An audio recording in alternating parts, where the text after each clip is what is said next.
सबसे पहले महादेव जी का विवाह किसके साथ, ऐसे तो एक ही के साथ हुआ पर रूप अलग अलग थे, पर किसके साथ हुआ? सती माता।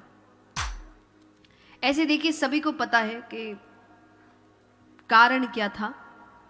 सती माता के जो पिता हैं प्रजापति दक्ष, इनके और महादेव जी के बीच ज्यादा बनती नहीं थी। तो एक बार सभा में सब बैठे हैं, प्रजापति दक्ष का इंतजार कर रहे हैं, भोले बाबा भी बैठे हैं।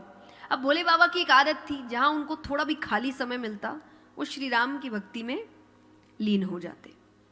तो उनको लग रहा भी इंतजार कर रहे हैं, इधर उधर बातें करने से अच्छा नाम जप करते। उन्होंने कर लिए नेत्र, इधर नेत्र बंद करना हुआ, वहां पर प्रजापति दक्ष का आना हुआ।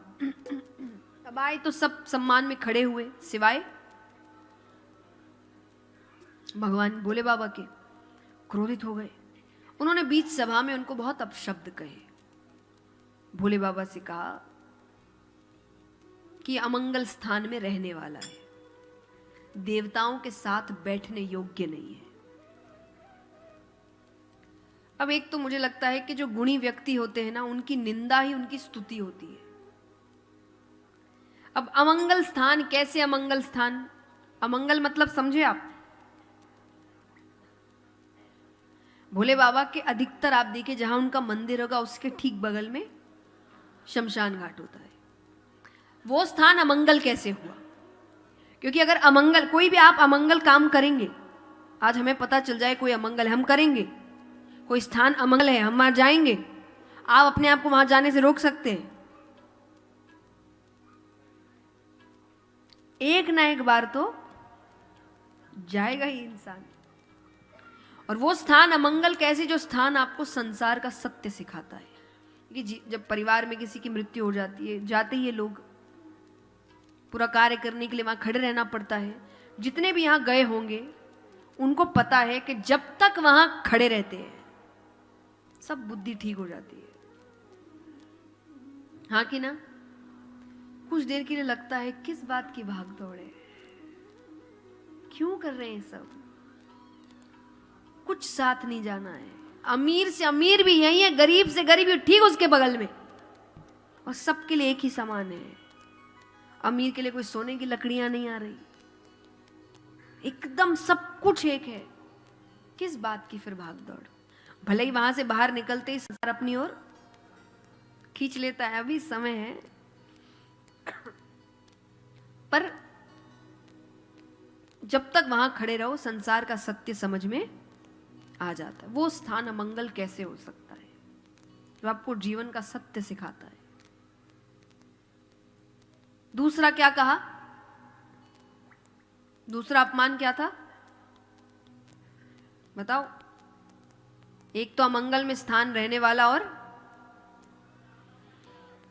देवताओं के साथ बैठने योग्य नहीं है। वो देवता के साथ बैठेंगे क्या? वो कौन है? देवों के देव, वो उनसे ऊपर बैठेंगे, साथ में कैसे बैठ सकते हैं? वो उनसे ऊपर बैठते हैं। अब यहां पर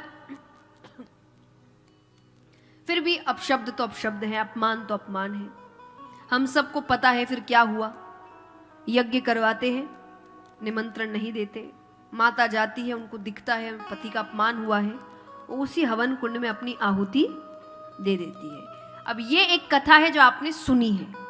अब मैं एक और कथा आपको सुनाती हूं जो आपने नहीं सुनी होगी, क्योंकि हर कथा के पीछे कथा होती है। असली कारण ये नहीं था, ये स्टेज सेटअप था, असली कारण कुछ और है। तो ये प्रसंग है रामायण का। रामायण में भी प्रसंग चल रहा है सीता हरण। दोनों ऊपर बैठकर देख रहे हैं। तो सीता माता है, सती माता है, और महादेव जी देख रहे हैं। अब जिन्होंने रामायण पढ़ी होगी तो उनको पता है जब सीता माता का हरण हुआ तो श्री राम कुछ समय के लिए पागलों की तरह वन में घूम रहे थे। किसकी तरह? वो वृक्षों से बात कर रहे हैं, वृक्षों से पूछ रहे सीता कहां है, रो रहे हैं। तो ये ऊपर देख रहे हैं तो सती माता को अटपटी लगी। सती माता ने कहा ऐसे क्यों कर रहे हैं इंसानों जैसे? भोले बाबा ने कहा क्योंकि इंसान का जन्म लिया है तो इंसान जैसे ही रहेंगे ना। पर बोले पर ये वही है जो आपके आराध्य हैं। भोले बाबा ने कहा हाँ ये वही है जिनकी मैं पूजा करता हूं। सती माता कहे मेरा मन नहीं मान रहा। भोले बाबा को मजबूरी में कहना पड़ा कि मान ही नहीं रहे वो। तो उन्होंने कहा नहीं मान रहा तो परीक्षा ले लो। अब परीक्षा लेने के भी बहुत तरीके हो सकते थे। उन्होंने क्या किया, सीता माता का रूप लेकर गई और श्री राम के सामने जाकर खड़ी हो गई। श्री राम ने उनके चरणों को देखते हुए कहा है प्रणाम माता, बाबा कहाँ है? उनको एहसास हुआ कि गलत किया, ऊपर आ गई। अब मुझे नहीं पता आपको पता है कि नहीं, तो भोले बाबा सती माता को अपनी गोद में मतलब एक पैर पे बैठाते थे। वो नीचे भी नहीं बैठाते थे, वो उनके एक पैर पर बैठती थी। जब वो ऊपर आई तो भोले बाबा ने उनको बगल में बैठने का इशारा किया।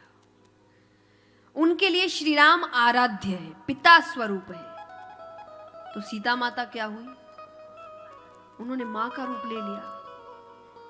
अब वो पत्नी के रूप में ग्रहण नहीं कर पा रहे, उनको बड़ी हिचकिचाहट हो रही है। कुछ ही दिनों में सती माता ये समझ गई कि अब ये पत्नी के रूप में स्वीकार नहीं करेंगे। तब उन्होंने फिर ये पूरी लीला हुई, अपने शरीर की आहुति दी और फिर दूसरे जन्म में हिमाचल राजा के यहां पार्वती माता के रूप में प्रकट होती। अब बड़ी होती है तो नारद जी गए हिमाचल राजा के यहां।